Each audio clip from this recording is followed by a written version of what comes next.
You know, the groove of that song sounds just as fresh today as it did in 1991 when it came out on the album Luck of the Draw.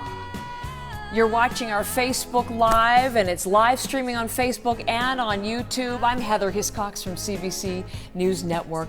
What a thrill I have today, because that was the 11th album for the artist who's performing that song, Bonnie Raitt. This legendary career, now up to 20 albums. Dig in deep, her most recent, and she's out on the road promoting that album, which has brought her to Canada for its first extended tour in how many years? About 10 years or something like that? Yeah, we go and poke in here and there, but this is all the way first across. One. Yeah. And so as she arrives here, I get the opportunity, I get the luck of the draw to have you for half an hour or so. And thank you so much for coming in. I can't wait. Thank you for having me. Because I'm going to try really hard to be professional and not overwhelmed as a fan. Because I'm a fan. I'm a fan. I welcome back. Number one to Canada. How does it feel to be back for this extended swing? Fantastic to be able to actually have some days off, and we're playing a lot of different areas within an hour or two here from Toronto, as well as in Toronto, or Toronto as they call it. And you know, we do a lot of festivals usually, and now we're just coming back and doing the whole thing. Yeah, we're doing the whole thing. Montreal starts on Wednesday. How do you like that city? I love that city. You love Montreal. I'd like to spend more time underground, so I'm going to go in a day early tomorrow. Oh, and what are you going to do? I've got some of our lighting designer, Errol Reinhardt, is from there, so he's going to show us around. Terrific. No, I didn't even say bagels or all, you know, to the top of the mountain. You could go to the hike at the top of the mountain. I have done that. It's fantastic. Isn't it fantastic?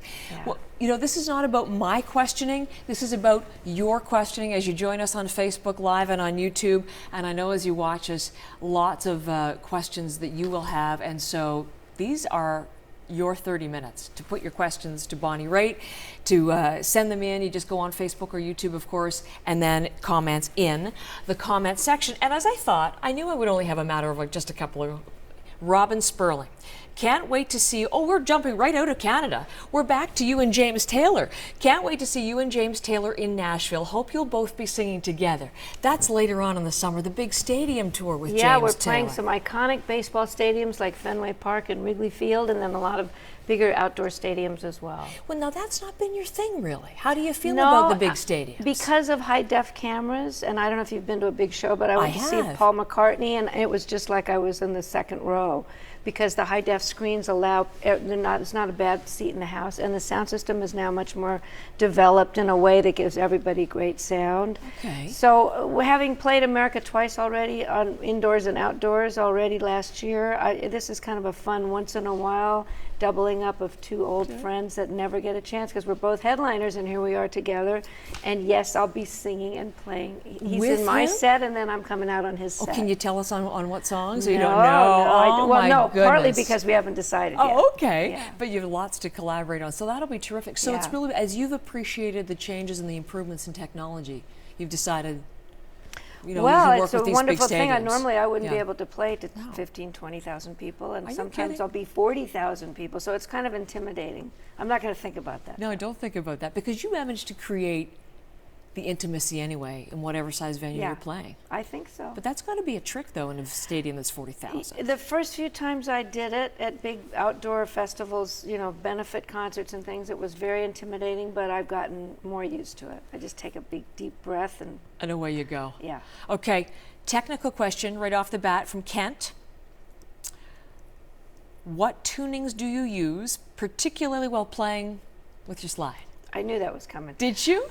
Slide guitar, there's two main blues tunings. One I call the Dust My Broom tuning, which is open E, and I couldn't actually memorize the actual strings to tell you, but open A is my other main one, which the blues guys called Spanish tuning, and it's 3 E's, 2 A's, and a C sharp. Okay, which will be a different language to many people watching, exactly, but not to Kent, who's a specialty. And thanks to YouTube, there's a lot of tutorials and explanations on all of that. Exactly how that sounds. But can we talk about this for just a second, because we're getting all sorts of questions from Diane and from Charlotte and Peter, and I know we'll get to your questions. Don't worry, we will. But for anybody who maybe hasn't followed all of your development, I love the story about how you taught yourself the slide guitar. Wasn't it a Corsiden container and Joan Baez recordings? That cold yes, medicine cold Corsiden? Absolutely. Yeah, my folks didn't drink, and I read on the back of a blues album it said bottleneck guitar, and I couldn't figure out what in the life because I had never seen anybody do it. Okay. So I soaked the label off of a pill bottle. Right. And put it on my middle finger, which it ends up not actually being a wise one because then it impedes to hold it on you, it impedes your ability to play. Most people don't use that. They usually use this one or this one. And by the time I saw a blues guy play, it was too late because I'd already gotten really used to it. So you taught yourself. That's incredible. Okay, there you go. Kent, thank you. Great question about the tunings. Let me ask about from Diane. Diane writes a question. Oh, we're back to Montreal. What's your favorite food in Montreal? Oh, good question. I haven't been there enough with time off to be able, but tomorrow night we're going out, so what do you recommend? Yeah, write in what you recommend. I mean, it's a great cuisine city. Yeah. Are you gluten-free or anything like that? I'm kind of gluten-free. I'm kind of grain-free. There's less inflammation. I eat quinoa, but I do eat, some fish and chicken, and well, there's lots of that. There's a lot of Smoked great pastries, but I'm staying away from that. That's, you got to stay healthy when you're out on the road because things. All right, thank you very much. Hey, listen, write in if you have a suggestion, Diane. That's a good point that Bonnie raised. CBC Music. So my own colleagues here at CBC watching. This is fun, isn't it? We got a lot of questions. So somebody's actually in the building? Well, sure. We're all watching here in the building, and everybody watching on Facebook and YouTube, and then sending the questions. Now and then I'm we really have Cheryl curating. So many people will have questions from all over the place. But our CBC Music colleagues, I mentioned Luck of the Draw. That was album 11. It was album 10, Nick of Time, that was really your commercial breakthrough in 1989. That was album 10. You'd already been in the business for 20 years. You were a pop star at 40. So CBC Music wants to know, how did you get through all those years of not getting the recognition you deserved?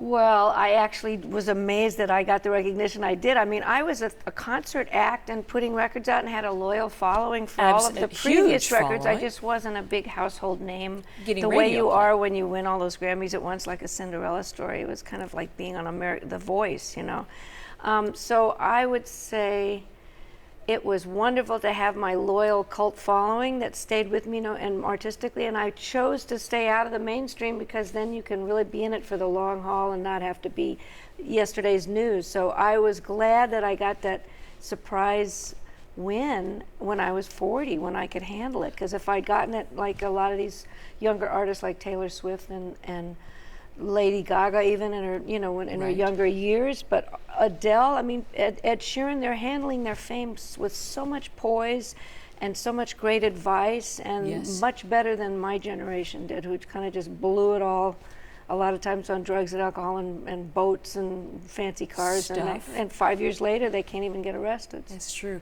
So but it must have changed, not overnight, because you've been developing. It must have changed so much so quickly. Your life. It was very significant to be invited to play at Nelson Mandela's release Wembley Stadium concert and open up markets all around the world that were curious who this 40-year-old Cinderella was, and pay my band better and raise a lot of money for the causes I care about. And sometimes when we were actually at the point where Bruce Hornsby and I played to 20,000 people, I wasn't that comfortable with it, because I still am more comfortable with the 3,000 seaters, which is what we're doing in Canada, 2,000, 3,000 seaters. That Bruce, so many things I want to talk about. Of course, we'll talk about the activism. We'll talk about Bruce Hornsby, that beautiful song, 25 years plus since I Can't Make You Love Me came out. That's amazing. But we got a question, and I think this must be from London, because I have a friend in London named Peter Bennett, who's a really good guitar instructor. And he writes, how did you first hear that Shirley Icard song, and why did it click with your style? And there is an amazing song Shirley Icard wrote.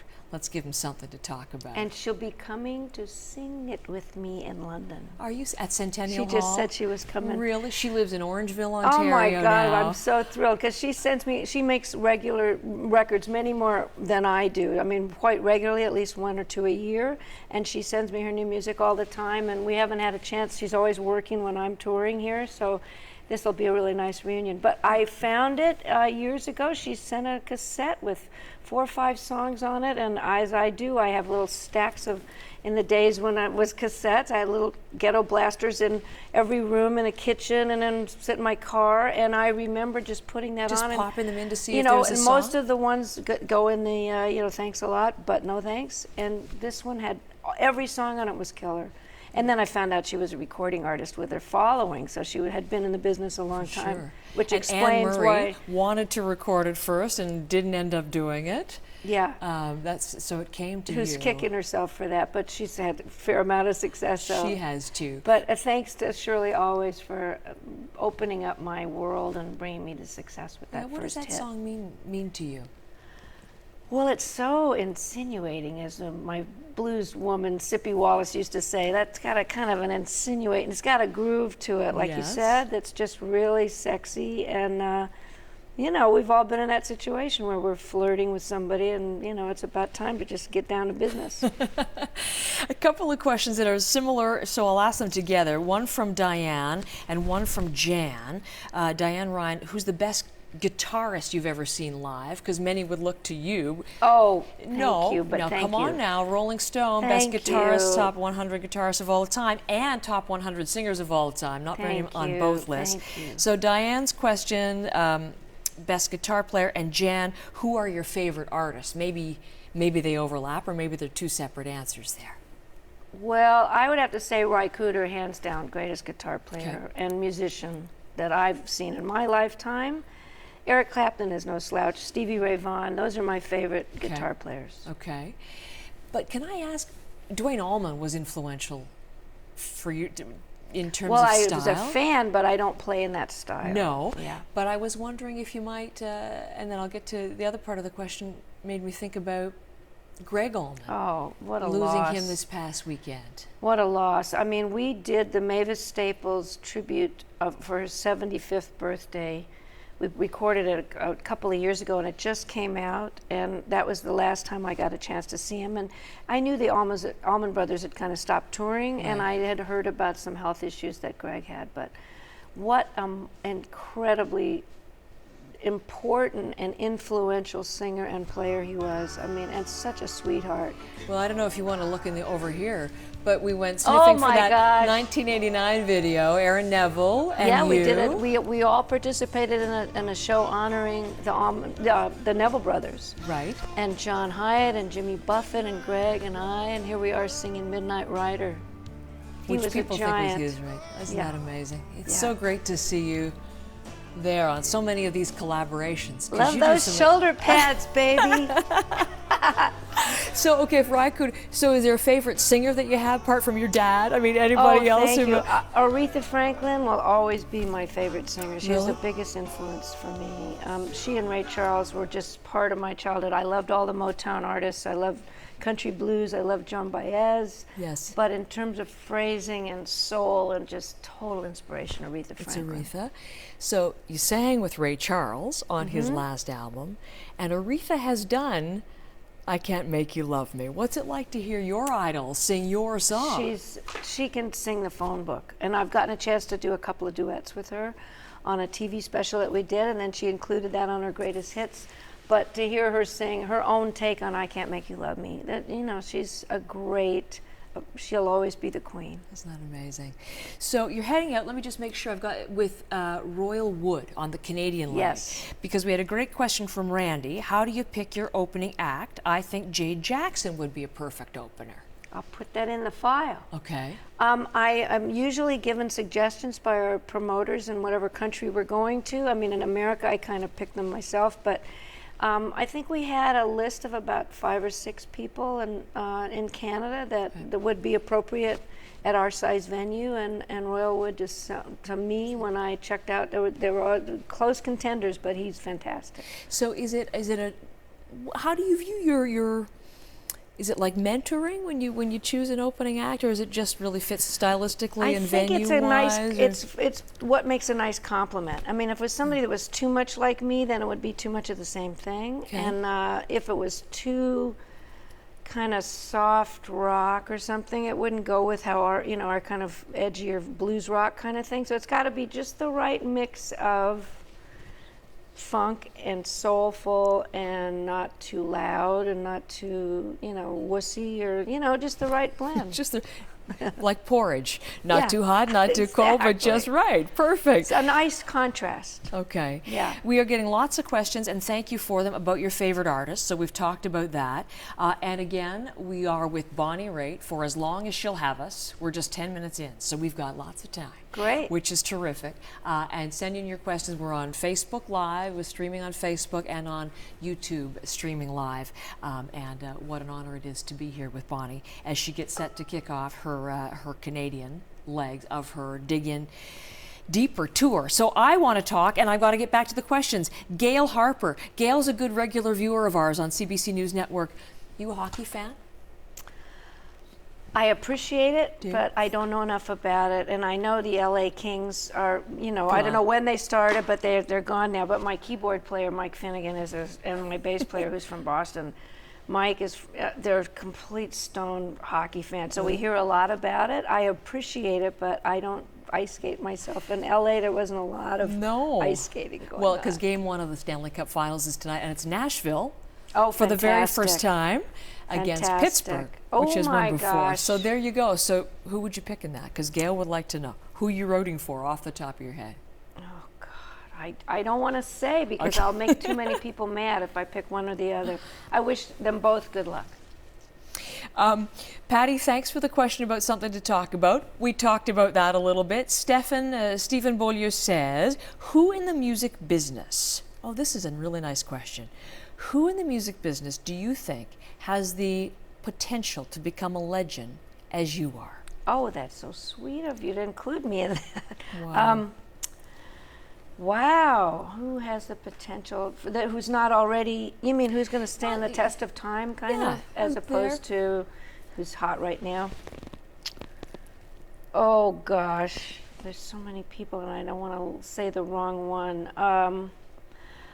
I think my friend Liz Raitt, who is building a beautiful career more in the jazz world. Okay. Liz, L-I-Z-Z, Raitt with a W. Okay. She is a magnificent artist, and I think that in decades to come, she will be up there with Sarah Vaughan and Cassandra Wilson and, Nora Jones' level of appreciation. I'll have to discover her. I have not discovered her. She's great.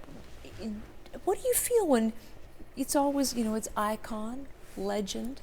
How do you react to those? I don't get it that often. Come really. on. I mean, most of the time we're just doing our shows, and then I do interviews, but I don't necessarily read them or watch them.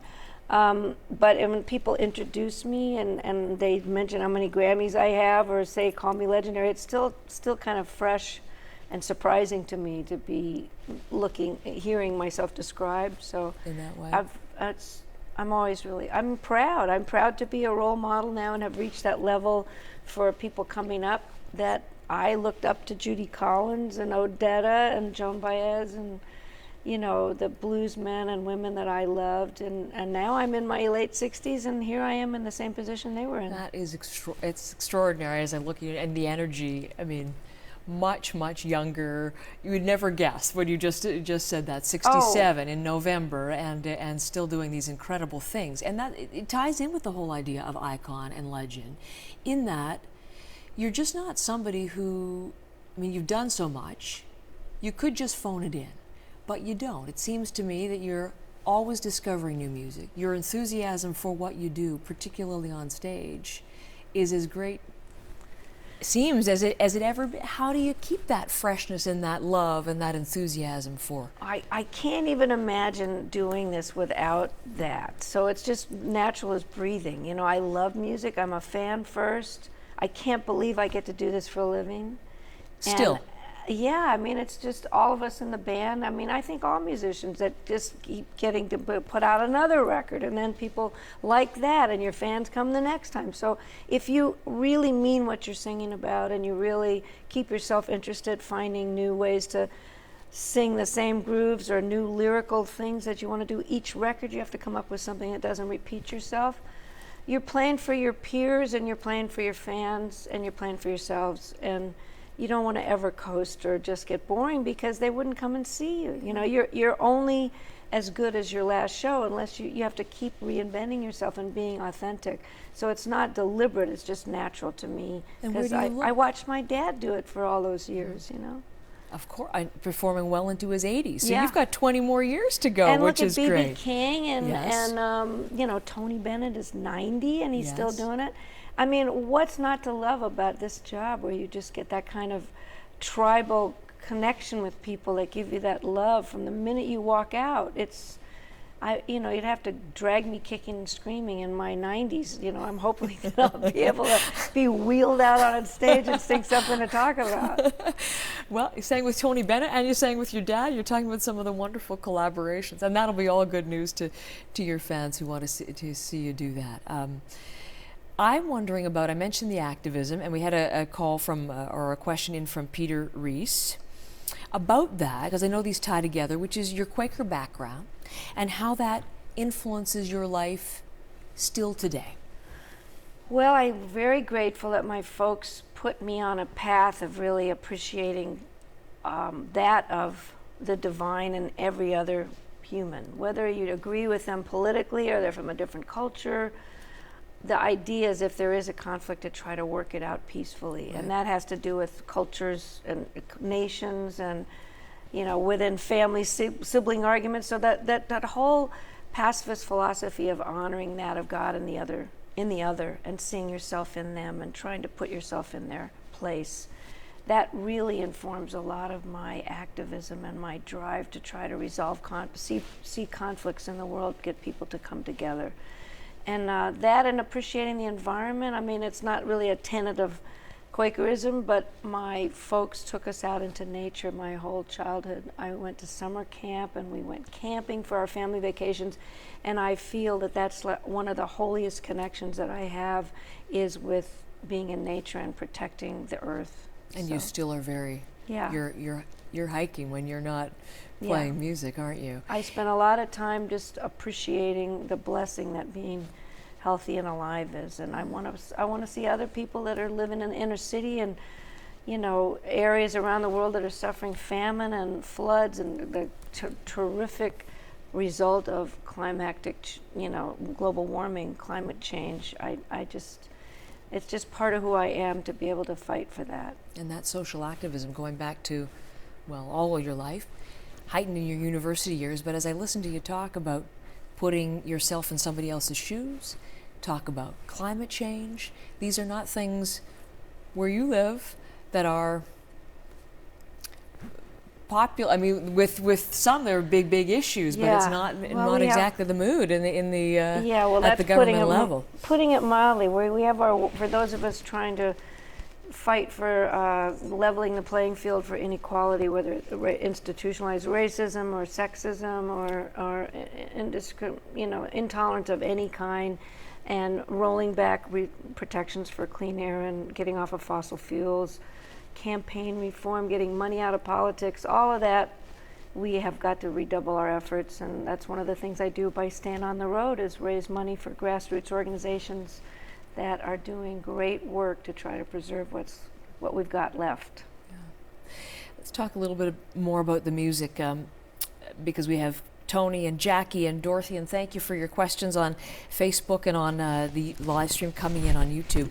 Peter wants to, Peter, we've had. Thank you, it was so good, we'll ask it again. Bonnie, do you have a favorite blues song, Bonnie Bork? Hard to pick from among your children, I bet. That's a very good answer. That would have been, I don't want to take up dead time here, but it is the internet, so we can actually. Let's see, my favorite blues song. Oh, I think Walkin' Blues. The great Son House and Robert Johnson.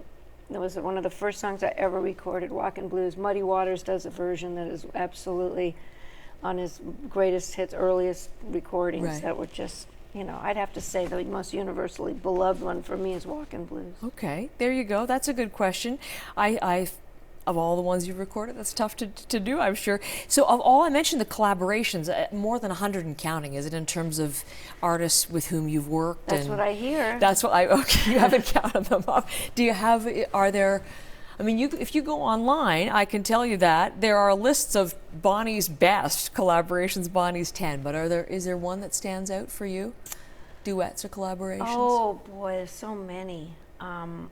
I would say, they say that Falling in Love is Wonderful with my dad from his 1995 Broadway Legend album. Yes. I think singing with my dad was such an incredible blessing, and he was my special guest along with John Lee Hooker on my tour in 1995 when his album came out, and I did 3 songs with him. And then John Lee and I had won a Grammy for our duet. I mean, what other artist could look to the side of the stage and see John Raitt, Broadway legend, and John Lee Hooker, blues legend, talking to each other about arthritis and Viagra, and then within 20 minutes coming out and singing a duet with me, one after the other? That was when I knew I hit pay dirt. That's a topper, for sure. Exactly. That's pretty amazing. From your father, with whom you were so close, what's his lasting lesson or impact on you, or what did he teach you as far as your music career that you hold? You know, because he, like me, was looking at the long run, he wasn't looking for the next big hit or #1 this or #1 that. He loved taking great Broadway shows that he had maybe become a star doing the original Leading Man in Carousel, but to take regional theater out. So he did 25 consecutive years of summer stock, taking Pajama Game and, did more leading man roles than almost anybody in the history of Broadway. He said to me, if you make every show opening night and play no matter where you are, those people will come back and stay with you for life. And that was the best advice I've ever had. Make every night opening night. Yeah. That's a great lesson for not as nervous as opening night, but that's true. As if, same energy. Broadway's as important as the smallest town you're going to play. That's amazing. That's no wonder that stays with you. Great question from James Poulain.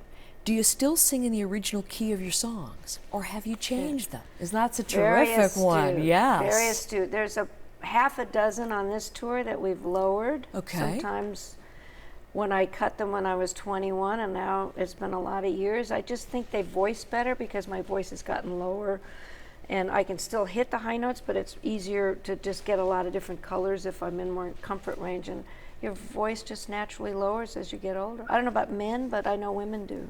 So, talk about your voice. When did you realize it was magical? Oh, I don't think of myself as magical. No, come on. But when I figured out that I could actually get paid for doing it, I was a freshman in college, and I was just looking to make some extra money, and I saw a woman opening for someone at a club, and I went, how much is she getting? And I found out that I could I was cleaning apartments on my bike, riding around cleaning, and while I was in college, and I happened to know somebody that was booking blues acts, and I said, I'm going to audition at this club. Can you put me on some of the shows? And I fell into it, and that's when someone said, you're pretty good at this. I think you could maybe consider doing this for part-time work. And then I got offered a record deal. And here so you are. It was a total surprise. But when because you look to Aretha, I know you, Etta James, I know you like her voice too, but people look to yours as being one of the best voices, the voice they would most like to hear. Oh, thank you. When you hear your own voice singing, are you aware of its power? I don't like listening to myself back. I produce myself so I can tell when it's at the right level, or if it's too bright, or if I was off mic, or I can balance. I'm involved with my engineer and my other musicians. We're mixing it so the balance is right. And after this many records, I got it. I know how to place my voice. Right. But I don't like listening to it back. But I can tell when I did a good job. I'll give you that. But I don't think about myself as I'm not one of my favorite singers. That's so interesting to hear. But is there something that you have sung that when you hear it back, you say, I did sound great then, that was great? Oh, wow, that's interesting. Well, I can hear, I'm moved when I hear I Can't Make You Love Me, and I think, the last 10 or so records. I think I sound like I feel, as opposed to the first few albums. I felt like I wished I was older and had a little bit more heft to my and gruff to my voice. I had kind of like a pretty little sweet voice, and I wanted to sound older than I was, and I kept trying to drink and smoke and stay up all night and just sound like Etta James, and it wasn't going to happen. So I would say since I was 40, I can actually enjoy listening back more to it. But as a choice, I don't put my own records on. So there's the video for that, or the performance of that, and I don't want to take away from the incredible questions that we're getting from our viewers, because there are many, many great ones, and Harriet and Melissa and Joe are coming up. But can we just talk about this, because this is a song that brings men to tears when you perform it, and as I said, 25 years since the recording last fall. Yeah. Talk. Well, I like something to talk about. I Can't Make You Love Me was an incredible gift that they sent it to me first, because as we know, there's a lot of people have covered it since. Prince and George Michael. And I knew immediately, I already loved Mike Reed's voice. I had cut a song of his that he co-wrote as well on Nick of Time called Too Soon to Tell. And his own voice, singing his own songs, just touches me, and his similar kind of quality like Michael McDonald just slays me. From the Doobie Brothers, Michael McDonald. Yeah, and so I Can't Make You Love Me, that Alan and Mike wrote together. They wrote it initially, I heard, as a bluegrass song, up-tempo. Really? I'm not kidding. Really? I found that out later. There's a beautiful, long, extended article about that song in Stereo Gum magazine. Yes. And it has all the different impressions of all the people that worked on the song, and my producer and the musician. Don Was. Yeah, and I heard all these stories. We all called each other up afterwards and said I was so moved, you know. So I think we were actually putting that up on the screen because I was reading that. It's an amazing article. It's well worth your time. Bruce Hornsby with that incredible piano. And I was going to say, to me, Bruce Hornsby, when you say who's my favorite artist, Bruce Hornsby is my favorite artist. If I could only take one to a desert island, he encompasses the soulfulness and the range of musical influences that I love so much. You know, there's R&B and country and classical, and I mean, he's just absolutely so deep to me. And if it's piano playing on that song took it to another level, and that's what inspired my vocal. But it was a one-take vocal, wasn't it? Well, when you land it, I mean, it was. I could have sung it more times. I mean, we'd been working on keys and trying to get which kind of configuration of musicians. And when it came down to doing it, just when we were ready, it just came out, and it was a magic moment. So Sarah was asking this very question, Sarah Watson, asking the story behind I Can't Make You Love Me. I don't know if you're comfortable talking about it, but it is rip your heart out sad. It is incredible. It's pretty sad. Tapping into something then, and how do you still perform it with that emotion these many years later, just like that every time? You would think it would get like a habitual or whatever you were, you know, where you're not really inhabiting it. But that's just, I would never do that. I would not go on tour and sing songs if they started to feel just like I was going through them like a jukebox. So I know that those people haven't seen me in a bunch of years, and I owe them to be the most deeply into each song. And it's really no effort at all. When it's time for one to finish and one to start, I'm delighted because I love all these songs, and it's new every night, and I sing it most often as the person who is being left, who is still in love with someone, and asking them to stay and hold them one more time, even if they don't feel it anymore. I mean, that is so devastating. And I've been in that position, and I've also been a person that had to leave and tell someone I didn't love them anymore. And it's equally difficult. So I'm having compassion and empathizing with both sides when I'm singing. That's where you go. Yeah. It's a magnificent song. Harriet would like to know who you listen to before you go to sleep at night.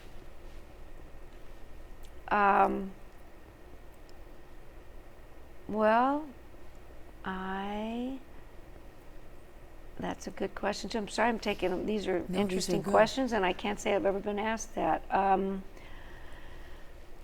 I love Madeleine Peru, and I love Chet Baker, and I usually listen to something pretty mellow if I've got the radio on. Depends on if I have company or not. Otherwise, I read, and I'm not listening to music. But those are people that I also listen to when I'm doing yoga. I listen to a lot of classic jazz and Ray Vaughan Williams classical music. And when you're doing? When I do yoga, yes. and then when I'm getting ready to go to sleep, it depends on if I'm with somebody or not. Okay. If you catch my drift. Yes. Listen, all right, I've got to blow through some of these. This is so. Are you okay for a few more minutes? Yes. Because I think we've gone over our half hour. We're okay. Oh, it's okay with We're me. just keep going. Bonnie isn't performing. The tour bus is driving me to bus. Montreal. Oh well, so we don't have to catch a flight. Tour bus biofuel? Sometimes it's biofuel, but now the motors are so evolved now that they're using less, and we turn them off. Because I know that's important to you. Yeah. And Joe asked about that. How thrilling is it to see Diablo Cannon nuclear being phased out, replaced with clear renewable power?